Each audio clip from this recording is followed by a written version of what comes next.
Alors, une question, est-ce que le palissage tel qu'il est fait, ces vignes hyper bien, on va dire, rangées, c'est fait pour la machine ou est-ce que, avant tout, c'est un choix également pour que le raisin soit mieux Alors si on prend traditionnellement les grandes appellations françaises, puisqu'à un moment donné, je dirais que le Languedoc est assez jeune dans ses vins de qualité, puisque l'histoire n'est pas vieille. Hein.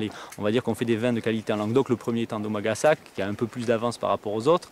En Pic Saint-Loup, ça date de 20 ans. Donc c'est très récent. Si on se réfère aux autres grandes appellations, alors je vais pas Bordeaux, hein, pour les grandes, Saint-Émilion, le Médoc, etc., la Bourgogne, ou même la Loire, même le Beaujolais, qui pourtant a une mauvaise presse, mais ils ont tous des vignes palissées et impeccablement tenues. Et avant même que la machine existe, puisque par exemple en Beaujolais, on n'a pas le droit de vendanger à la machine. Et pourtant, ils tiennent les vignes exactement comme ça. Et ça, c'est en fait pour maximiser la surface foliaire. Voilà, c'est tout. Donc c'est pas le choix pour la machine, c'est le choix comme ça, et la machine, disons... La machine s'est adaptée à ce système, puisque la machine passe très bien aussi dans les gobelets, aujourd'hui, il n'y a pas de problème. D'accord. Voilà. Mais après, bon, il faut aussi s'inspirer de ce qui s'est fait le mieux ailleurs en France, je dirais, nous on a encore beaucoup à découvrir en termes... Bon, une autre question technique, et puis après on va peut-être aborder des questions plus psychologiques.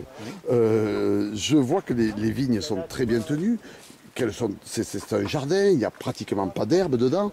Alors, est-ce que c'est parce qu'il n'y a pas la vie ou est-ce que c'est parce que... on se demande, on se dit c'est quoi? C'est désherbé? Il n'y a pas la vie, mais quand même on s'aperçoit qu'il y a pas mal d'herbes sèches par terre. D'accord. Donc c'est bien qu'il y avait de l'herbe. Alors l'été, sous ce climat, la plus grosse contrainte pour la vigne, c'est je dirais, c'est l'eau. C'est le manque d'eau. Donc on est obligé, on ne peut pas laisser nos sols enherbés comme en Bourgogne, à Bordeaux, etc. Puisqu'il y aurait une concurrence avec la vigne trop importante. Donc du coup on cultive. Alors le rang est cultivé chez nous. Voilà, alors d'accord, donc effectivement il n'y a pas d'herbe puisque chaque fois qu'elle pousse, on cultive.